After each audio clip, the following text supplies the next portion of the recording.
कौन हंसते हंस और मोबाइल तक देखा था? मैं सरपंच हूँ भैया। सरपंच हंस तो मोरे घर दिखे रही से पंचायत बिठाए बार और ते का देखा था सेती? बढ़िया है, माँ कसम। का बढ़िया है? तुम्हारा घर है। हाँ, कैसे आहस तेला बता। मैं अपन तुरबन लड़की देखे ला हूँ भैया। ऐसे? हाँ। अरे आओ आओ आओ, बैठो, आओ आओ। अरे हाँ हाँ हाँ,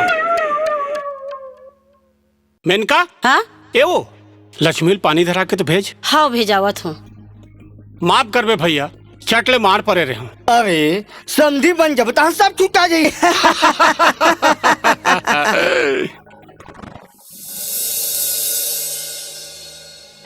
बने बने गजब सुगा रे। आए? नोनील का थोगा, नोनीला। हाँ। एले नोनी, एले एले पैसा धर। आज ले मो बहू हो गे। अब ए तो आके तुमन हमारे घर वाला देखे बड़ा आ जाहू। हाओ बन जही, का होई, आ जाबो। हाओ चले, मैं चलत हूँ। आए हाओ एक कनी रुको। ए मेनका, ए लक्ष्मी। हाँ बाबू। आ बेटी सगा पाँव पर ले। हाँ।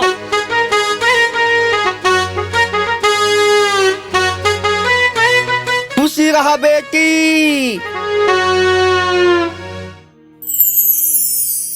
तुम्हारा चूड़ी हमारा है। कैसे आशीर्वाद देता संधि महाराज? नहीं, चूड़ी हमारा है। कहता लते में जात हूँ। जय जोहार। अरे जोहार जोहार जोहार महाराज, जोहार जोहार जोहार। तहुला समधिन जोहार ले।